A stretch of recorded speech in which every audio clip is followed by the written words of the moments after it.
Varus is scary.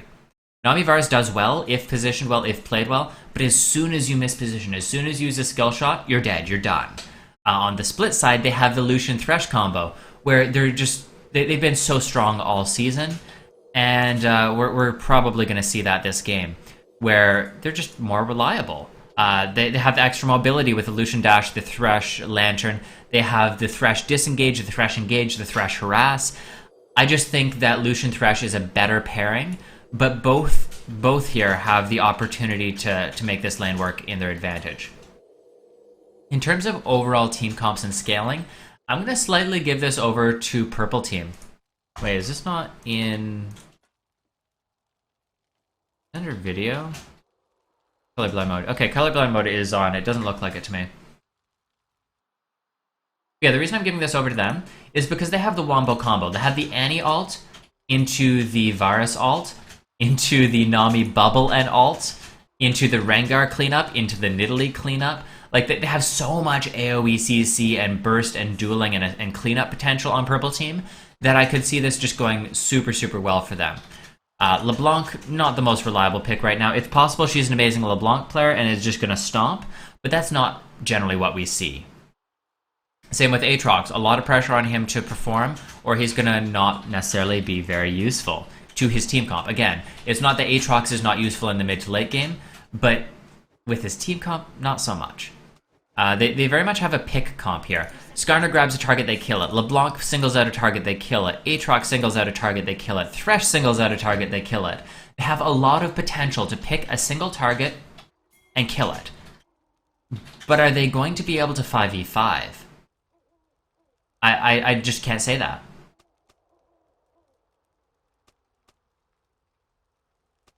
Alright, so we do have a pause here. A lot of things going on in chat right now. Apparently there is a pause. They're just waiting to see what goes through. Some people also asking about joining the workshops. We would love to have more people join. You can use the workshop command for all the information on how to get into the proper chat rooms, how we handle things, and what the workshops themselves are. Definitely go for it. We would love to get you into the next match. Alright, so we'll wait and see how long this pause is. Very unclear at the moment.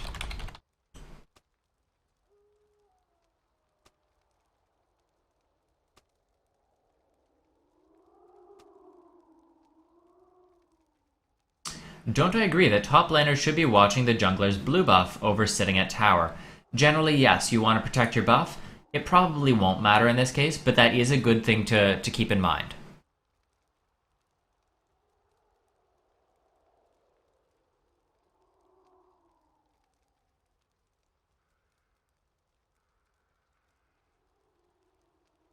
Yeah, getting in the habit of protecting, getting in the habit of scouting, or even invading are all good habits to have. So I would completely agree with you. They should just think about it, right? It's apparently a 4-minute pause. I wish I could fast forward this.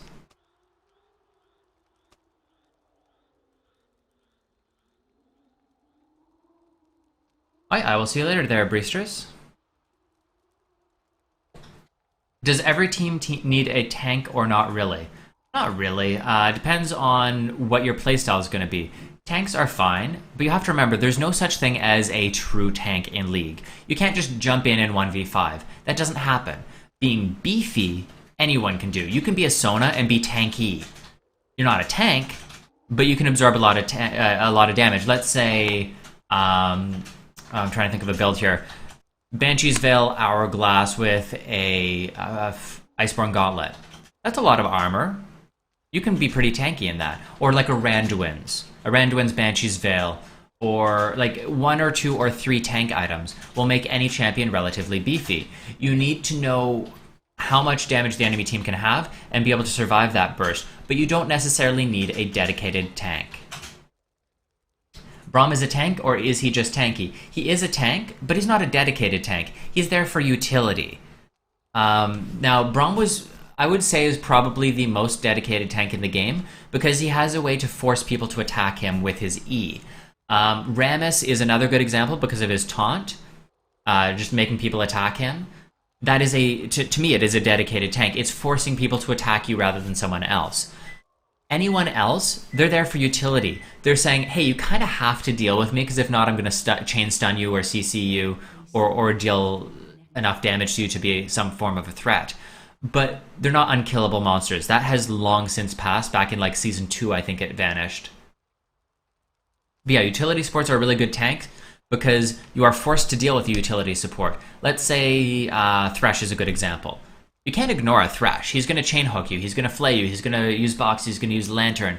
He has so much utility in his kit that you cannot allow him to live the entire fight. But if Thresh is tanky, you also can't afford to use enough cooldowns to generally kill him. It's forcing the enemy team to make a bad decision and then capitalizing on that decision. Ahri has a taunt, must be a tank. You don't auto-attack during that charm. God, Thresh. Ugh.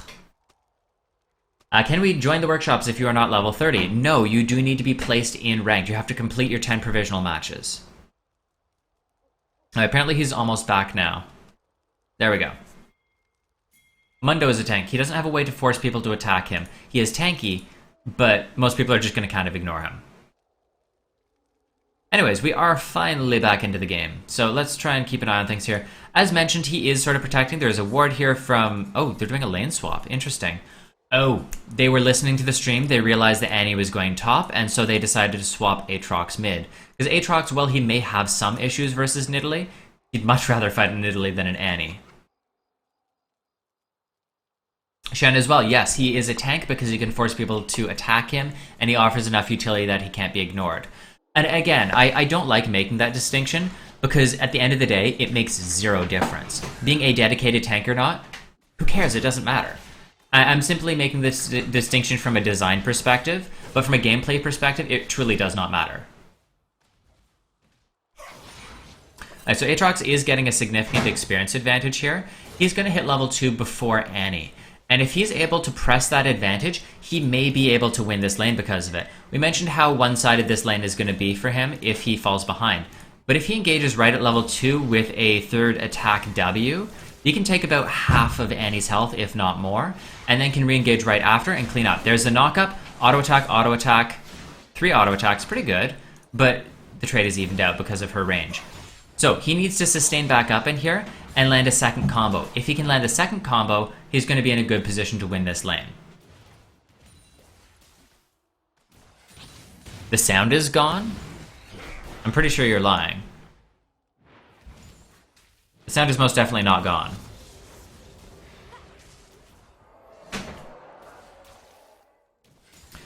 Alright, so down in bot lane, we mentioned that Nami Varus is very potent if they land engages. So that's what we want to keep an eye on here. Nami trying to poke in, doing a really good job, nice triple bounce, of trying to zone them away, proc her Spell Thief's Edge, and just generally pick up some gold. Of course, Nidalee being Nidalee.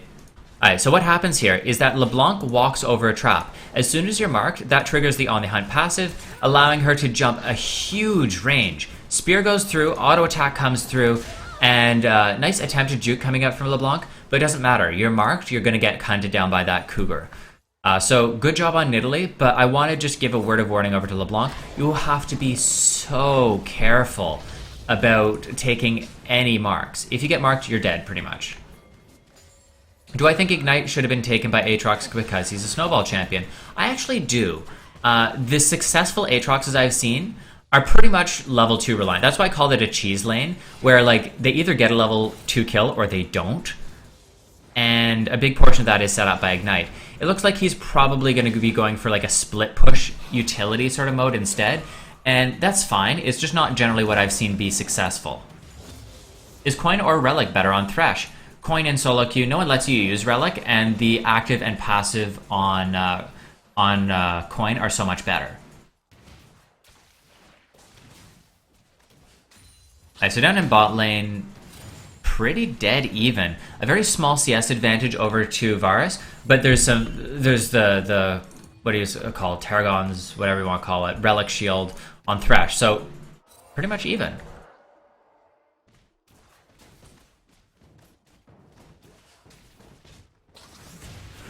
Alright, so Lucian, you want to be using your passive as much as possible. In that situation, he Q'd, then just eat away. If you're using your Q, it's to proc your passive, so you need to Q, auto attack, then E away, or simply maintain your position and save E to dodge a skill. If they don't auto-attack you, if they don't try and do anything versus you, then why E? Save the cooldown. If you are able to then re-engage, let's say Thresh was able to follow up in terms of positioning, you could then E as an offensive tool to again stay in range and to proc your passive a second time. So a very minor issue, but I'd like to point it out in terms of just how the champion works and ways that you can play it more efficiently and how you can practice. Nice attempted bubble from Nami. I like her use of the E to proc the slow first, but not quite able to set things up. Back in mid, Annie is doing a relatively good job of zoning. Oh, I have to switch this back now. The CS advantages are going to be completely meaningless because there's been so many lane swaps. But here's what I mentioned about Annie.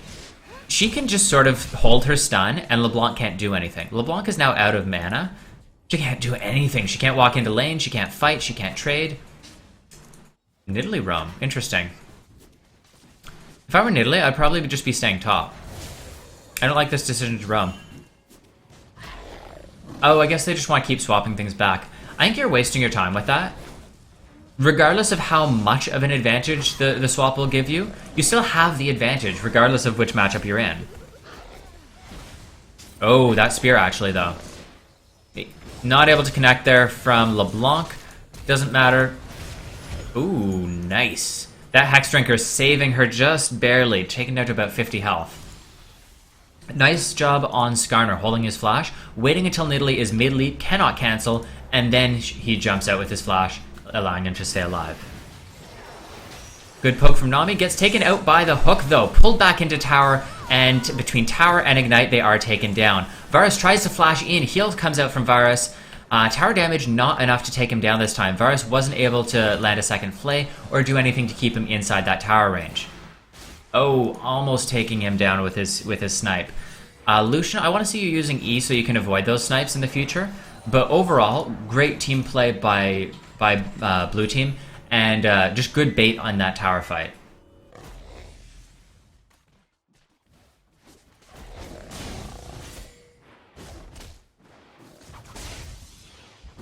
Nice, Skarner trying to come back mid. Skarner, I would suggest just farming. You're level 4, you need level 6. As much as, oh my god, she's so low, it's tempting. She can just Cougar away, right? Go hit 6 and be useful.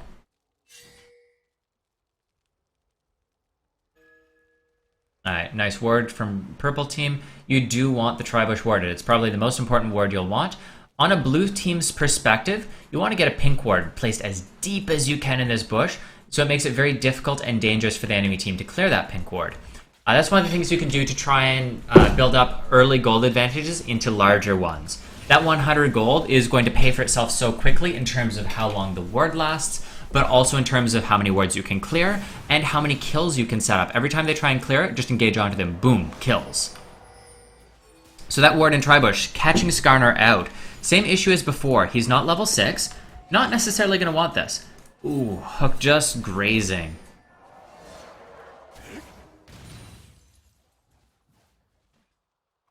Alright, let's take another look up at top lane. Unfortunately, it's been so isolated we've not been able to say much about it.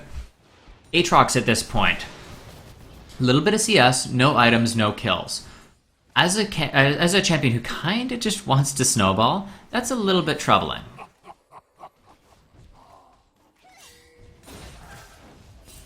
At this point, though, I think he's going to have enough sustain to sort of deal with this Annie, especially once he gets his Cutlass. Cutlass is going to be his first major power spike. There comes the Skarner ult. Skarner, though, is taken down by the Nidalee. The flash through keeps her alive. LeBlanc flashes over the wall, W's forward, gets marked, and not able to get the kill. This Nidalee is just rolling face at this point. Rengar is coming in with a stealth. If they're able to land a mark on here, they may be able to pick this up. Nope, LeBlanc's just going to jump away. Spear not able to land. Nidalee using her Hex Drinker to perfection. Able to pick up yet another kill. This is why you ban Nidalee. Just putting that out there. If you don't have an early game team that can just dominate, just ban her. Just ban her. You're saying you don't like Ancient Golem on Skarner. You prefer Lizard Elder for damage. My thoughts. You need to be tanky. Lizard Elder is not a good choice on him. Oh yeah, Skarner, you should not be staying here. You're way too low health. A flash combo from Annie is going to be enough to kill you. You do not have your passive either. Annie's not abusing it though. If I were Annie, I'd be going right up and zoning him inside tower. It's possible, though, she's worried about ganks. She doesn't have the ward coverage, so I understand why she didn't, but allowing him to farm his way back in and sustain back up is not pushing your advantage. Let's slow down this fight here, because I want to see exactly what happens. Bubble goes through, Skarner turns around, walks back into the bubble.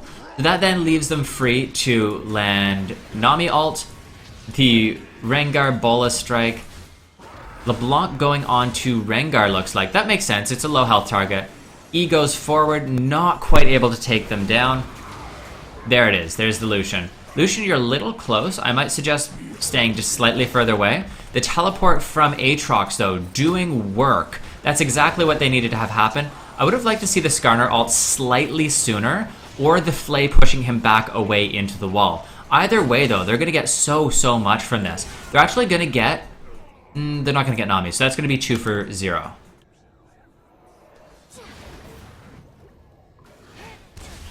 Oh, actually, LeBlanc... Nope, not enough. Here's the Nidalee, though. Is Nidalee going to be able to clean up? Red buff's there. The mark is on. The hunt is happening. So scary.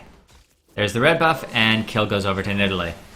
Nidalee getting 1v3'd here. Snare goes across from LeBlanc. Flay comes in from Thresh. Shield goes down. Q goes down.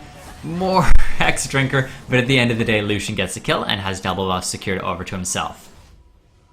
So Nidalee is now 5-1. In the meantime, though, bot lane is doing work. They are 2-0-2 on Lucian and 2-0-1 on Thresh. Really good job. Yeah, all of the kills are either on Nidalee or on blue team's bot lane.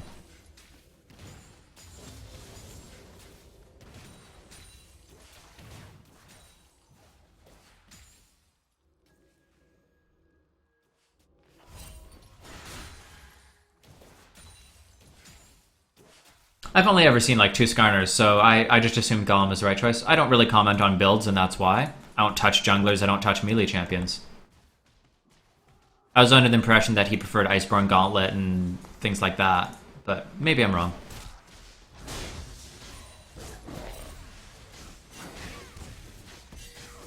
Is Victor's bug fixed? No, he's disabled.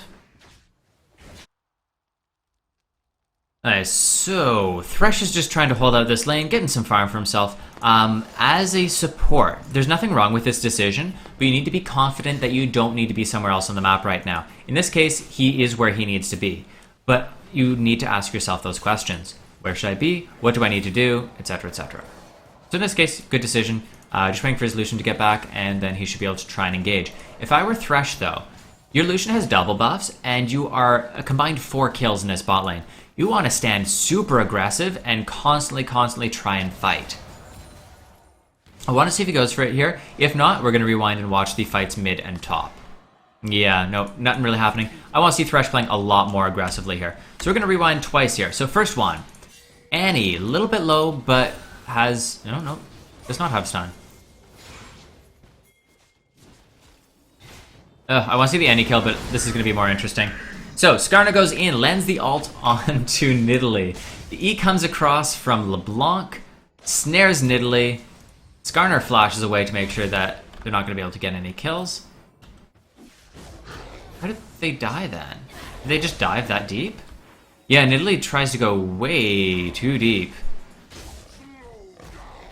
As does Rengar. Yeah, no one hits Rengar though. Alright, so LeBlanc, you want to hit Rengar, you want to hit Nidalee. Keep them locked in tower if possible.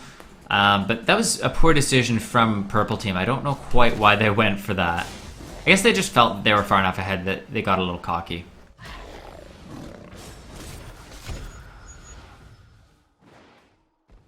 Okay, so let's see what she tries to go for here. There's the tower. Oh, goes onto the wrong target. Nice bait there, LeBlanc, actually. Just be like, herp derp, both of me are clones, not moving. That was a good decision. I like that. Yeah, I don't know why Nidalee is getting so aggressive. Yeah, you're fed, but that doesn't mean you just want to start suiciding.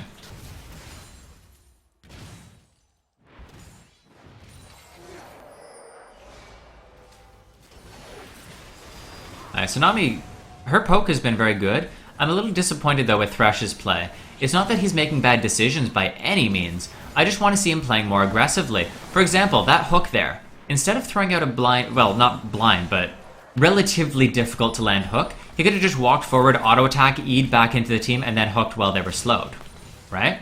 That's going to be a relatively risk-free play. And your team is far enough ahead, or your lane is far enough ahead, I should say, that you want any fight you can land. Here comes the hook, though, lands it onto Nami, ult goes through, Flay goes through, insta-kill over to Thresh. Now, there goes the Lantern, pulls Lucian back in. Varus is caught out, but lands his ult, flashes away. I would expect him to be able to escape here. But we'll see if Thresh can get back in range. Yeah, Rengar's got him, he escapes. Back in mid, Skarner trying to go on to Nidalee yet again. LeBlanc jumps in, ease, Skarner ult comes across. Yeah, that Hex Drinker is just doing work here for her. There's just not much she can do here.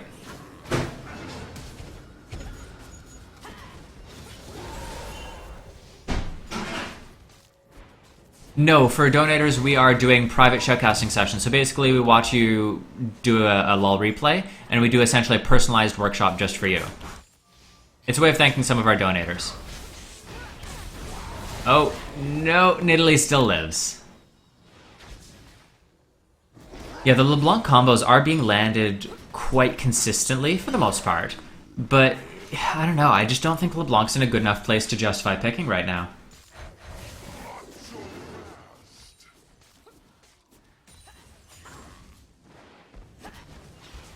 And I do apologize, I want to keep an eye on top lane, but there's just not been much going on there for me to comment on.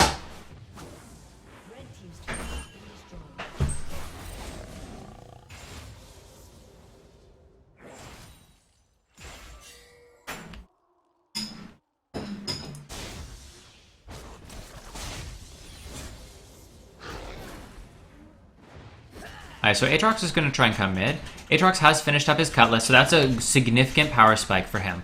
So we're just going to watch how he plays this fight. He has his flash, he has all cooldowns ready. LeBlanc jumps in, does not connect any damage, uses the alt version of her W, does not connect with her E. Aatrox, though, lands the Cutlass. A lot of damage going through here. He still has his flash if he were to need it. He blocks the spear. There's the Thresh coming in behind. Flays backwards away from the Dragon Pit. Really good decision there. And then the kill goes over to LeBlanc. Great job.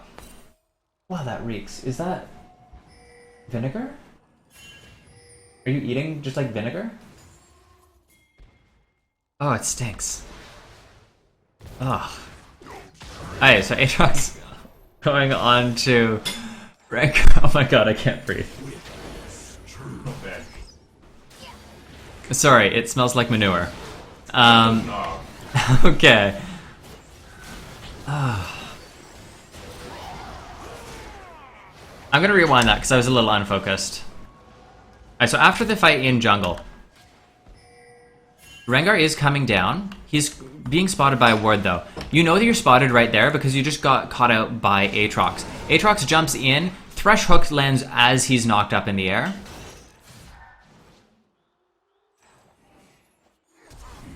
Flame not able to land. Nice flash there to dodge out of that. But the decision to go back in is very questionable. You needed to know that they're going to be trying to fight this, right? There's no other reason for them to stay there. At this point, Varus had his ult. I would have expected him to lead with that ult a little earlier. It's possible it just came up. It's hard for me to say. But two issues there. Number one, Rengar needed to not go back in until it was clear that his team was engaging. He needed to wait for his team to land heavy CC, essentially. Second issue, I don't understand why Varus didn't ult earlier. Third issue is I don't understand why Nami ulted at the exact same time as Varus. Obviously it was some minor miscommunication, but I feel that that was an issue and it's something that they should work on. They need to work on their team communication so they don't find themselves in that situation as often. So, Sweeper goes across and they're going to be able to pick up a free dragon over for themselves. Unless Nidalee is a god. Nope, not this time. Alright, so the Aatrox roam has been quite successful for him. Obviously, his score is not crazy good, but he has been absolutely influencing the game, and that's a good thing for him. He's won 2-2 now, but I gotta give him props for pulling his way back into this, finding ways to be useful by roaming.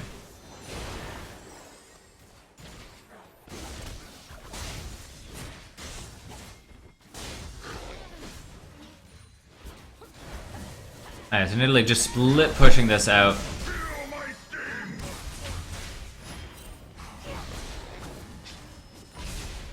Alright, so you need to worry about your E's a little bit more there, LeBlanc. I mean, you do get the kill there, but at the same time, your E's are going directly into minions. It's so crucial to your case, if you do want to play LeBlanc, that I just don't agree with that. I think you need to really be practicing your E's and making sure that you can land them, or at least you have a clear shot of landing them before you waste that cooldown. If you had saved it, it's possible you would have been able to kite around tower and throw E onto her at that point. I think that would have been just a slightly better option. Annie coming around bot, going to try and hold this. She has her DFG now, has her stun ready. Ult is in like 2 seconds, has her flash. So I want to see if she tries to go for Lucian or not. I would expect to see a flash DFG alt WQ going across here. Or hell, you don't even need to flash, just stun. Okay. Very poor decision there, Annie. You have your ult, you have your stun, you have your flash. Let's take a look. Like 3 seconds in the past. What is this? They're grouped right together. You can ult both of them. Varus is here. They even group a second time here. Right here. Flash takes you to here. Ult goes right here. Varus ults across. Nami could ult across. This is a free double kill, and these are situations you need to look for. And I don't want it to sound like I'm just picking on him, but like, this is your job as Annie, is to initiate fights that look pretty much just like this. This is perfection. This is the easiest engage that you'll get as an Annie, and it's a free double kill. So I would like to see you taking that opportunity. Let's go back into the game.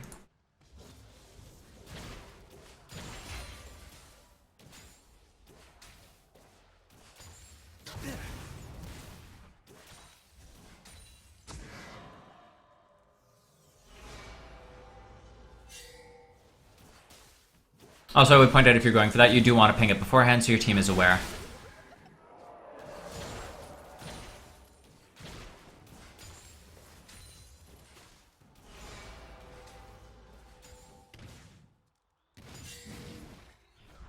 So LeBlanc going to try and push in mid. Skarner and Aatrox. Looks like they're going to try and bait this fight top. Flash goes through E. Hex Drinker. This Hex Drinker has been such a cock block for them this game.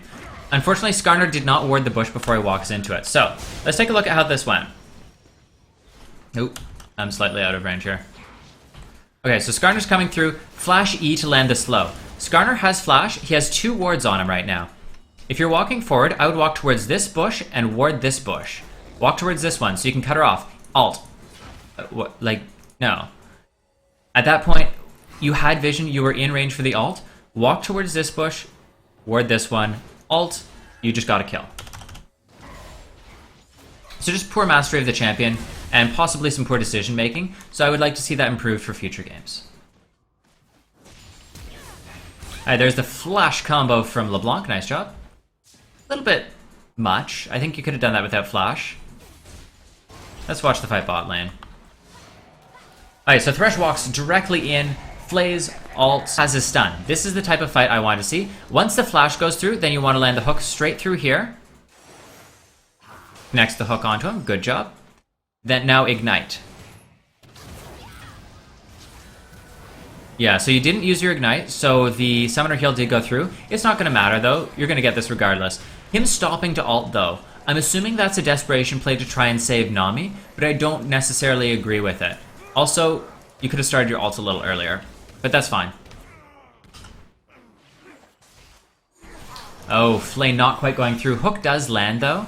Thresh, you might want to work on your aim just a little bit more. Overall, though, that was a very good play. I would have just liked to see it refined just that tiny bit, that 5% extra. Alright, so Rengar jumps onto Aatrox. Aatrox says, hey, I can do all this. But then there's Nidalee. Nidalee is always the changing factor in this game. Instantly killed, and yeah, nothing happens. So you need to be aware of where the enemy team is at all times. Keep an eye on that. Always ask yourself, where are they? Where should they be in the next few seconds? And if the answer is on my face screwing with me, then you probably don't want to initiate a fight. I have Varus. Oh, no, Annie's not there. If they were able to ping that, then Annie might have been able to close up and they could have chain CC'd this a bit. LeBlanc goes directly onto Nami, lands a free kill over to herself. Nice job.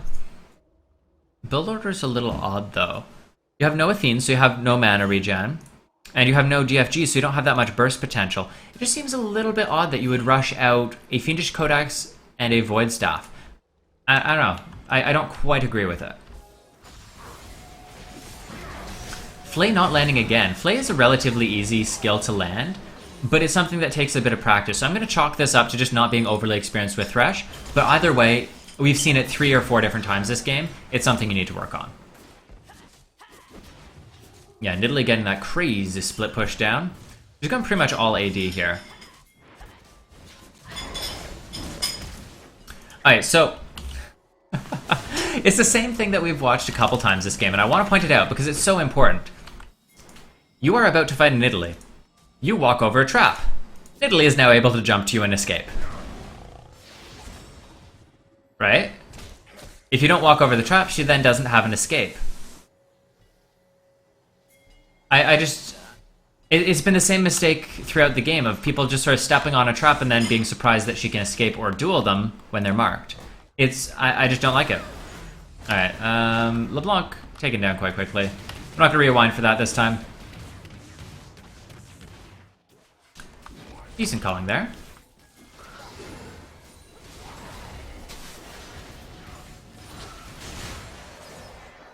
Alright, nice lantern. Oh, no, you didn't grab the lantern. No. Never mind, you're not going to die anyways.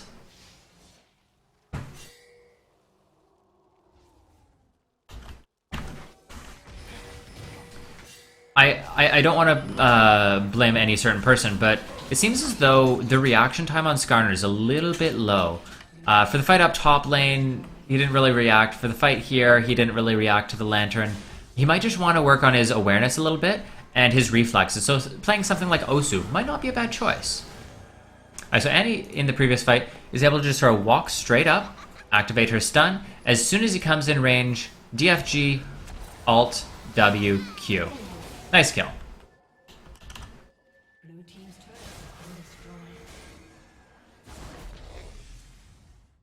Trind wishes he could be Nidalee. Oh, that hook was close. Nice attempt.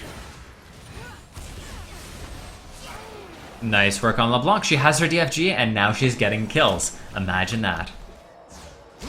Alright, Skarner ult goes across onto Nami. Not necessarily a target that you care that much about. Rengar, buddy. Are you AFK? Yeah. I'm not sure quite what you were doing there, Rengar. There's an entire team fight going on beside him and he's just like, well, I should probably do wraiths. Or, sorry, doubles. Double golems. I don't know. That was questionable. I don't know what his thought process was, so I don't have much advice there. Besides, that was weird. Why did you do that? Try not to do it again. It's possible he was lagged out, though. Alright, so that's a free dragon over to blue team. They are now... It's only about 1,500 gold difference, and that's mostly boiling down to Nidalee.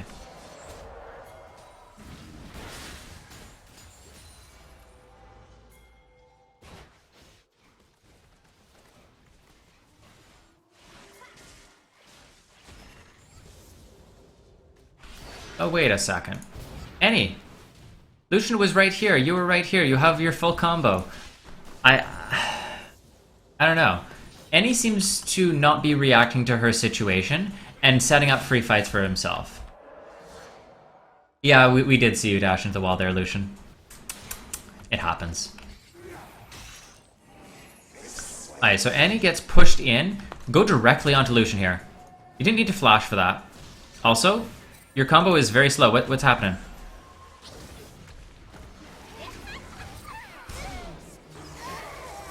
What exactly did she do there?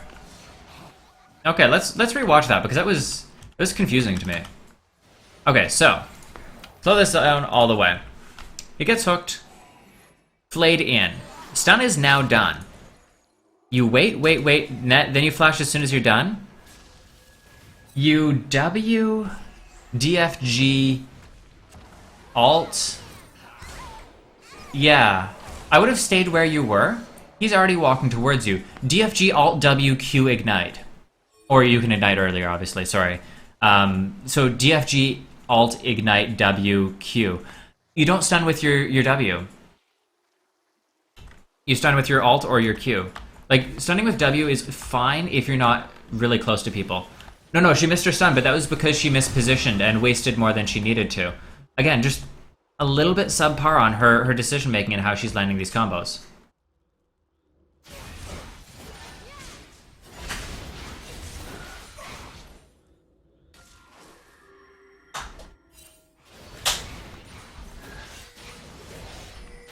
Yeah, mistakes were made. I mean, it happens. I'm not upset. It's just one of those things where we're here to point out areas that you need to improve. And that's been my biggest issue with Annie. It's not that her game knowledge has been overly lacking that I can tell.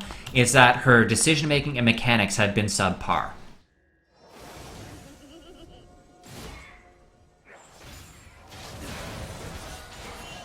Alright, so Nidalee's pushing your top lane. Yeah, okay, they're going to go back now, but this is a little bit too delayed.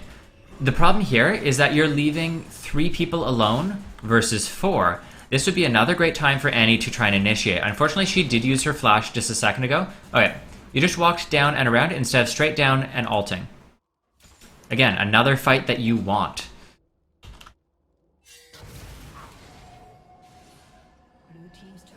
Maybe I'm being unfair to Annie. It's just these seem like fights that she should want, and she does not seem to be initiating them properly.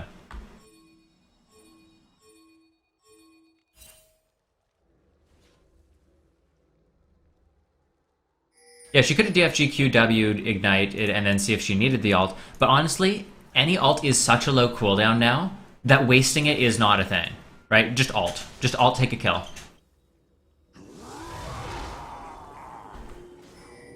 Alright, so Rengar's trying to initiate this. This is only going to work if Annie can get in range fast enough. Annie! Q. Nope. Instead of using your ult on a single target, use your Q because you know he's about to jump. The Q will follow them over and stun, then you can land your DFG. Sorry, then you can land your ult and DFG and etc.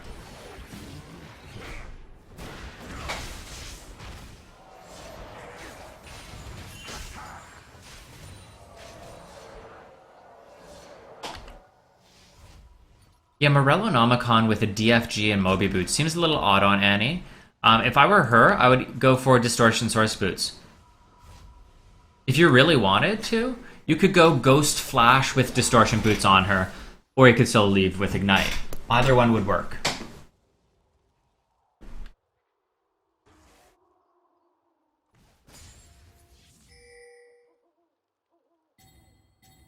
I don't know, Moby Boots are lovely for chasing, but I think you're better off augmenting with like either Distortion Enchants or Alacrity Enchants or something, right? So you can get in range for that.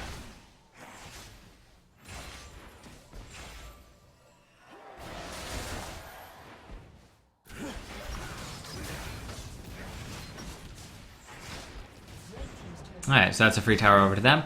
Looks like Nidalee is still DC'd. Someone had mentioned that in chat. Hopefully she comes back. No, Morello's on Annie doesn't make sense. There's no heals on the enemy team. If I were her, I would be going for Hourglass and Death Cap and Void Staff. Well, obviously that's like 5 items. But if I were Annie, I'd be going for DFG plus Source Boots into a Hourglass, Void Staff, then Death Cap. Or you move the Hourglass up in the build order if they're building Magic Resist, which they're not.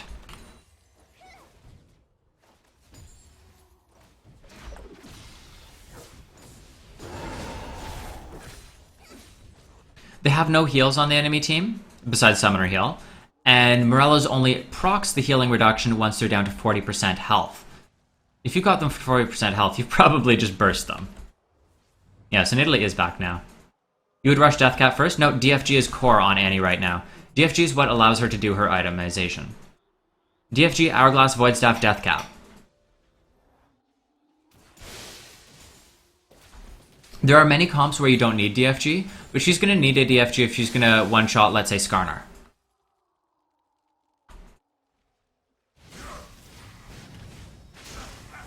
DFG gives essentially as much damage as a Death Cap, except it also gives you increased damage on your skills. and it gives you cooldown reduction.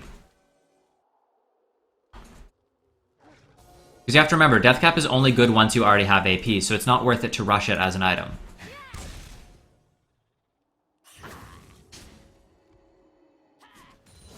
Alright, we get to see another Nidalee duel with this LeBlanc. Or we'll see if they duel or not.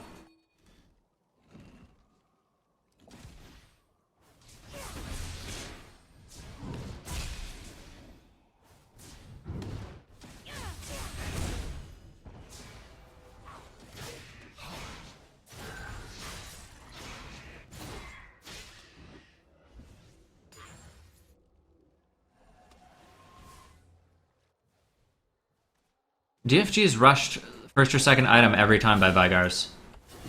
Like, I don't see why you wouldn't build DFG on Vigar. It allows you to snowball. I want to see a team fight coming up here.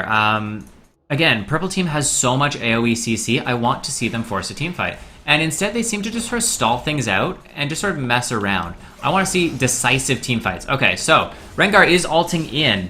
Annie is... no, she's not going to be able to. I was going to say she should try and stun LeBlanc. If she can stun LeBlanc, then Rengar can go onto LeBlanc, instant kill. And it would have allowed her to buy time for herself and possibly live. Very nice bubble from Nami, taking out both Thresh and... ooh, nice ult too. And Skarner. Her ult goes across, lands on all 4 enemies. LeBlanc... nope, not able to. Nidalee turns around, picks up a free kill. Now, Skarner ults on to Nidalee. Yeah, I want to see you running. You know you're not being able to save her, so just run, right? I may have spoken too soon. Yeah, all you're doing is swapping out one death for another. Oh, the Nami bubble! The Nami bubble! Here comes Varus. Okay, so Varus, leading with his E. I want to see him lead with his ult. Right? I don't know why you wouldn't lead with your ult there. Alright, so going back in is a little questionable. Alright, it worked out fine. I just think non-decisive teamfight, you two split up. And yeah, they ended up catching him anyways. No, Varus was not in the fight, but they needed to back out until Varus could get there. What I wanted to see is them abandoning Nidalee, regrouping with their Varus, and then once Varus landed some CC with Nami, then they could re-engage.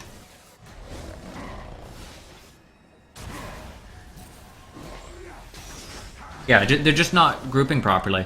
I want to see purple team as 5 forcing a fight.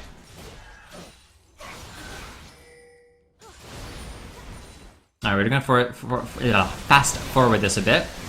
And he tries to flash in. I don't agree with that. Trying to die for Baron is not a good idea. Oh, she meant to trinket, not ult. That makes sense.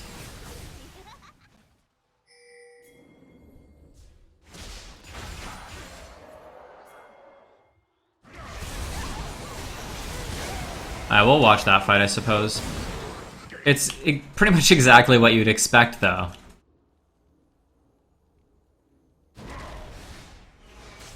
LeBlanc jumps forward, Q, R, E, free kill. DFG connects, and again, not coming up fast enough from Annie in order to lock her under the tower. Q comes across onto Annie, and they get the kill. This is just blue team is playing as a team. They're staying together, and therefore they win. And that's really all I've been wanting to see from purple team.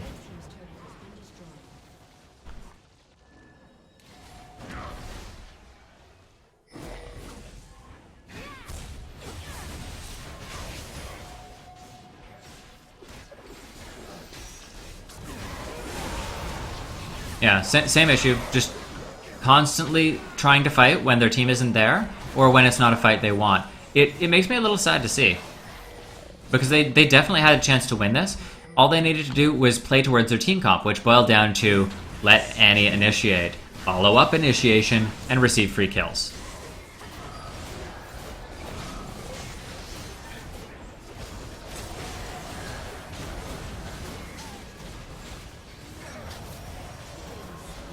Alright, so that's going to be game here. We're going to go over a couple comments towards the various players, team comps, item builds, and then we're going to jump into the next game. If you want to play in the next game, we would love to have you. Just make sure that you're in the proper chat rooms. You can use the workshop command. It will give you all the information you need on how to join. So, final builds and setups. Lucian actually went 6, 0, and 10. He did not die. A large portion of that boils down to the 6-0-13 Thresh. They played very well together. They played towards their strengths. They helped each other out a lot. I mentioned a couple times that Thresh was missing his ease. He wants to work on that. That's definitely something that I would have him take away from the experience. But his overall playstyle, his knowing where he needed to be and initiating or disengaging fights was done well. So really good job for Thresh. Skarner, I wanted to see him farm a little bit more early rather than constantly trying to gank early. The only time you want to gank early with Skarner is if you, let's say, wanted to counter gank, right? If you knew you needed to show up and stop a fight. But overall, he scaled up. He did quite well. LeBlanc had a lot of issues earlier. I would have liked to see them not try and do the constant lane swapping. They were so focused on getting a good matchup for themselves that they actually put themselves behind. And it especially was seen in the early game for LeBlanc. She pulled her way back into it, and that's wonderful for her. But I think they could have just sent, screw it, I'll just face Annie, right? Instead of constantly trading. Aatrox had some issues. We didn't get to comment on him too much. And I find that unfortunate, but there just wasn't much going on with him. He was only involved in 6 kills. He only died 4 times. And it wasn't as though he was split pushing that much. In terms of overall playstyle, I did comment that he used his teleport a couple times really well, and he was showing up for fights. And that was really nice to see, but we just didn't see much of an impact from him. And as a result, we just couldn't say very much. His item build, I'm not familiar with Aatrox builds because he's never played, but I feel that that's a little bit overkill on the lifesteal between Ruin King and a Hydra. I know a lot of people do go with the Stinger upgrades. They have the, oh god, what is it even called? Tenacity, that's the word I'm looking for. But he never did upgrade his boots. And he never finished that. So you're going to need magic resist, because, well, they have magic damage. You're going to need armor, so you're going to need Ninja Tabby upgraded. Yeah, I would like to see these prioritized instead of just saying, hey, I'm just going to build a lot of lifesteal. Anyways, yeah, I just think that Aatrox could have maybe played and built it a little bit better. The build on Lucian is exactly what you expect. His playstyle was fine, as we mentioned. Nami, some good bubbles, but a little bit too focused on trying to save her team. A lot of the fights I saw with Nami were just like, why are you staying? Just regroup with your team and try and fight later. You can't win this fight. And she would continue trying to initiate them and be like, oh, I need to help, I need to help. And while that's a nice mindset to have, you need to know when to cut your losses. Your build was fine. Mobility boots might have been better, though. Because who's auto-attacking you? Aatrox? Aatrox was top lane. Lucian? If you're landing your bubbles, if you're CCing him, then Lucian's not going to be a threat. So I'd like to see Moby Boots so you could roam around properly and catch people out of position. Annie, I had a lot of issues with just decision-making where it's like, why aren't you initiating? Why aren't you initiating? You're the initiation for your team. Fight them. And I wasn't seeing that. And I may have gone a little over the top. I apologize if you feel in any way singled out there, Tibbers. It was nothing personal. I was just saying like, oh my god, I see a fight. Oh my god, I see a fight. So hopefully you'll be able to watch the video back and you'll be able to identify where you could have picked a fight, and maybe that will help you in your future games. So I really hope it does. In terms of build, though, I would not like to see the Moby or the Morellonomicons. I would like to see Deathfire Grasp, Source Boots, Hourglass, then either Void Staff or Death Cap. Void Staff, Death Cap as final items, and the build order dependent on how much magic resist the enemy team has. In this case, there was no magic resist, so I would have liked to see you have Deathfire Grasp, Source Boots, Hourglass here, and then and then Death Cap, and then Void Staff, or Void Staff, then Death Cap. You'll probably want the Void Staff before the Death Cap, though. And then you can enchant your boots if you want. You can get Distortion Boot enchants on Source Boots. Nidalee, really, really good job with the split push. I think you need to work on leading your team, though. You were doing a really good job of picking fights for yourself, making good decisions for your own personal gameplay. But I did not see anything being pushed across the map when you were making advantages for your team. So I want to see you saying to your team, hey guys, I'm going to push top lane. When they send people to stop me, you should initiate a fight bot, or you should take dragon, or you should do X, Y, or Z. there's so many ways that you can lead your team and help influence areas of the game that you are not currently playing in. And that's a huge skill in solo queue, and I'd like to see you focusing on it. I'm only pointing it out for you in particular, even though it applies to everyone, because you were doing so well early, and you were setting up so much pressure on the map. So the burden is then on you to continue that advantage into other areas. In this case, leadership, decision-making, and just communication with your team, right? Varus, I saw a lot of times where like you could have ulted and comboed with Nami, and either lived in situations when you died, or re-engaged and got kills for yourself. If you're going to play Varus, you really need to work on making sure that you can get blight stacks on people and proc them with your skills. I wasn't seeing that. I wasn't seeing like crazy good positioning and sniping and combos and everything. So it mostly just boiled down to you're not playing the champion that well. And there's nothing wrong with that. It's just one of those things though, where it's like you kind of got to work on it. I don't know Varus builds, but this looks fine for the most part. I think you need a Void Staff in. Not Void Staff. Last Whisper. I think you need a Last Whisper in here over trying to finish the Blade of the Ruined King. I think Cutlass is enough for now, but obviously the Blade of the Ruined King does work well on him because you need to auto-attack to apply stacks, blah, blah, blah. Works fine. Rengar, your build was okay, but you needed a Ghost Blade. Ghost Blade allows you to assassinate people properly. Ghost Blade, Hydra are two core items on Rengar, and here's why. As you're leaping onto someone, you can activate Hydra in the air. So while you're mid-air, you activate Hydra, auto-attack with Q, and E auto-attack, whatever you're going to do, right? Constantly chaining an auto-attack between a skill so that you're overlapping and not wasting animations or internal cooldowns of those skills. So I had a couple things. I saw a lot of times where you were using your ult and weren't immediately able to set up a fight. I saw a couple oops in all chat, so it's possible you did not mean to, but that's something you got to work on.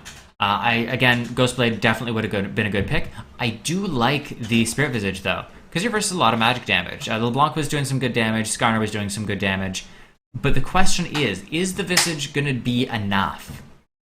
Probably not. I like it as an idea. I just don't necessarily like the execution of that item in this game. Overall though, my main complaint, and I'm focusing on Purple Team as a whole here, not a single player, is that you guys have an AoE team. You have a team fighting team, but you never team fight it. Right? Like, you have the AoE ults from Annie, you have the AoE ults from Varus, you have the AoE ults from Nami, you have the cleanup potential from Rengar, from Nidalee, from, well, somewhat Varus. Like, they had such a good team fight potential, but they never tried to team fight.